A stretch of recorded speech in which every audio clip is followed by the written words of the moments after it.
Sport environments have been found to be unwelcoming and sometimes arguably hostile environments for young athletes who identify as non-heterosexual.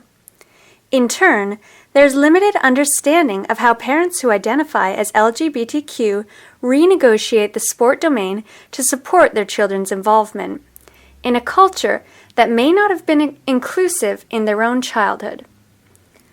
Our project sought to understand the experiences of LGBTQ parents and how community-based youth sport organizations could enhance program design to create a more inclusive environment. For Phase 1 of our project, we conducted an online focus group via Facebook. A total of 76 participants from Canada, the United States, and Australia joined our group.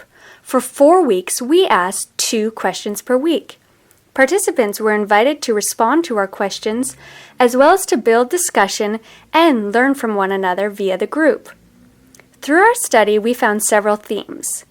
Despite participants' initial fear that they would be stigmatized, they often found sport environments to be tolerating, if not accepting, places. Nevertheless, participants felt that sport environments were heteronormative. In other words, they felt that the culture of youth sport organizations assumed that everyone is heterosexual. For example, heterosexism was often evident during the initial registration process, during special events, as well as from the curious gaze of other parents and coaches during the season. Encountering this on a regular basis could become emotionally draining. Participants spoke of wanting to educate but not flag wave.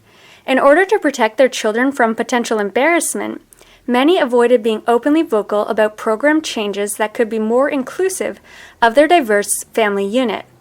Instead, they used more discreet methods, such as emails, to advocate and educate for program changes that would create a more welcoming culture. Also, many of the parents in our group noted that they were privileged.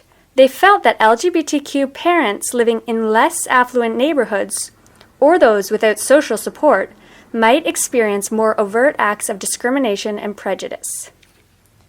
Our research shows that it is a responsibility of sport organizations, coaches, and administrators to create inclusive environments. For example, forms can be changed to state Parent 1 and Parent 2 instead of Mother and Father.